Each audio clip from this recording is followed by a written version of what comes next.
Hello বন্ধুরা, সবাই কেমন আছে? আশা করি সবাই ভালো আছে। তো আমি ছাদ বাগানে আরও একটা নতুন ভিডিও নিয়ে চলে এলাম। তো প্লাস্টিকের ড্রামে সব বেগুন টমেটো চারা দিয়েছিলাম, তো সেটারই আর একটা আপডেট নিয়ে চলে এলাম।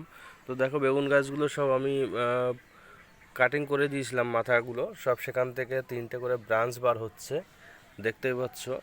এবং গাছগুলো পাতা দেখে বুঝতে পারছো কত হেলদি আছে। হ্যাঁ, আর তার পাশে রয়েছে টমেটো। এই টমেটো গাছে সব ফুল এসছে এবং ফলও ধরেছে। এই যে এক একটা ডালে 2-3টে করে টমেটো ধরে আছে। ওদিকে যে গাছটা আছে ওটাও টমেটো ধরে আছে, দেখতে পাচ্ছ। এদিকেও একটা তো অনেকটাই বড় হয়ে গেছে, এই যে। তো এগুলো একটু বড় ছিল, এগুলো টমেটো সব চলে এসছে, এই যে দেখতে পাচ্ছ।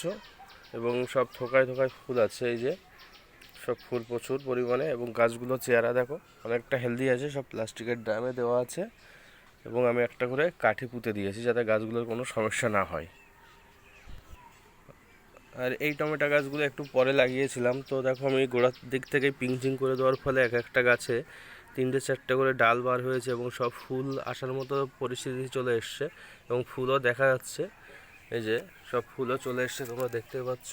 তো প্রত্যেকটা গাছ তোমরা দেখতে পাচ্ছ কতটা হেলদি তাজা আছে। আমি সপ্তাহে একদিন খোল পচা জল, একদিন কলার খোসা ভিজানো জল এগুলো ইউজ করি। তো বৃষ্টির ভিতরেও আমার গাছগুলো সব ছাদেই ছিল, তো গাছে কোনো রকম কোনো ক্ষতি হয়নি। দেখো কি পরিমাণে গাছগুলো কত সুন্দর হয়ে আছে, সকালবেলা দেখতেও মনটা ভালো লাগে। তো আজকের ভিডিওটা এই পর্যন্তই। যদি ভালো লেগে থাকে অবশ্যই চ্যানেলটাকে সাবস্ক্রাইব করো, পাশে থেকো।